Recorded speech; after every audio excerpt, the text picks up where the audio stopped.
This is Menkari Australia. Breaking news. 15 people were killed at Bondi Beach on Sunday. Now the government's finally moving. Prime Minister Anthony Albanese just announced sweeping hate speech reforms after what he's calling a terrorist atrocity. One of the victims was a 10-year-old girl. Several survivors are still in hospital.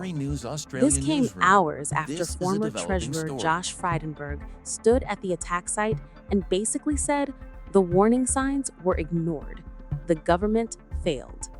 Here's what's changing, what's not, and why people are furious it took this long. Today I'm announcing a significant number of additional actions to build on the plan. Firstly, the Attorney-General and Minister for Home Affairs will develop a package of legislative reforms to crack down on those who spread hate, division and radicalisation. The National Security Committee has agreed that changes will include the following 5 points. Agreed changes will include 1. Aggravated hate speech offence for preachers and leaders who promote violence. Secondly, increased penalties for hate speech promoting violence. Thirdly, making hate an aggravating factor in sentencing crimes for online threats and harassment. Fourthly, developing a regime for listing organisations whose leaders engage in hate speech promoting violence or racial hatred. And fifthly, developing a narrow federal offence for serious vilification based on race and/or advocating racial supremacy. The Minister for Home Affairs will also have new powers to cancel or reject visas for those who spread hate and division in this country or would do so if they were allowed to come here. According to the Prime Minister's press conference this morning, the National Security Committee agreed to 5 major legal changes. First, a new aggravated hate speech offense targeting preachers and leaders who promote violence. Second, harsher penalties for hate speech that incites violence. Third, hate will now be considered an aggravating factor when sentencing people for online threats. Fourth, the government's developing a regime to actually list organizations whose leaders engage in hate speech. And fifth, they're creating a narrow federal offense for serious vilification based on race. Albanese defended the timeline, saying, "We're the first government to legislate on hate speech. We've outlawed Nazi symbols." But he also refused to convene Parliament before the end of the year to pass these laws. His reason? They're quite complex and need to stack up in any legal challenge. The alleged gunman, Naveed Akram, has been charged with 59 offenses, including 15 counts of murder. He woke from a coma on Tuesday. To zoom out, this attack didn't come out of nowhere. Josh Frydenberg, former treasurer, Jewish Australian, gave an emotional speech at the site of the massacre. He accused the government of ignoring what he called massive warning signs.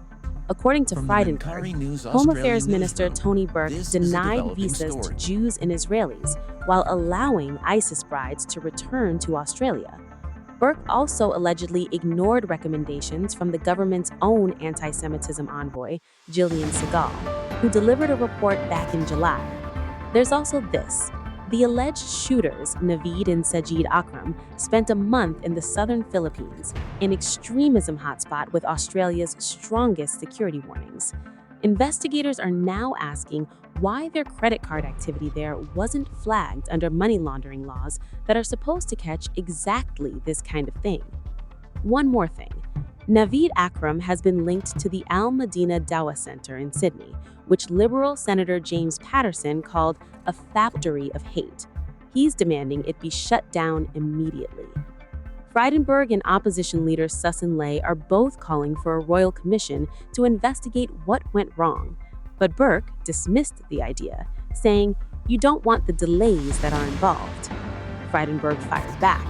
"I don't know what he's afraid of in terms of what a royal commission would find out." Right now, 17 survivors are still hospitalized. Only one remains in critical condition. Several were discharged yesterday. But the broader impact? It's about trust. Jewish Australian leaders are calling for Burke's resignation. The community says they don't feel safe and they don't feel heard. Frydenberg's speech wasn't just about the attack. It was about what he sees as systemic failure. Radicalization happening in plain sight, hate preachers operating openly, and a government that, in his words, made Australia less safe. Albanese said every Jewish Australian has the right to feel safe, but the timeline, announcing reforms after 15 people are killed, refusing to fast-track Parliament, dismissing calls for a royal commission, has left a lot of people asking, why now? Why not before? The Attorney General and Home Affairs Minister will now develop these 5 legal changes. No timeline yet on when Parliament will actually vote. Frydenberg's push for a royal commission isn't going away. Neither is the pressure on Tony Burke. And investigators are still piecing together what happened in the Philippines, what intelligence was missed, and whether this attack could have been prevented. We'll keep you updated as this develops. Stay safe, stay informed. You've been listening to Flashwire, powered by redmancari.com, where facts still matter and stories still mean something. If you believe in independent journalism with impact, hit subscribe and share this episode. Your support keeps truth alive. Breaking. Verified. Australian. When the story breaks, we don't wait. We verify, explain, and bring you the facts straight from the source. Now, Optus has clearly failed here. Optus have failed to put safety first. Company Optus and its parent company Singtel offer commercial Discussions based as friends and trusting. And part of our discussions, informally as well as the whole formally, world came has been together, to about be honest. So many countries that you wouldn't have even thought of it, they came together. The world has come together. Now, we do need to draw a line in the sand when it comes to the protests that we continue to see in this country. The Flashwire is your rapid response breaking news podcast, a stripped down, adrenaline-paced bulletin that drops minutes after major stories break. It's designed for listeners who want accuracy and speed, not noise. Think of it as the audio equivalent of a newsroom's red alert light turning on.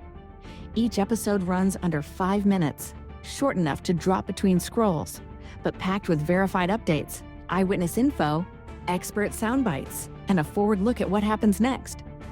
No spin. No filler. Just what you need to know and what comes next.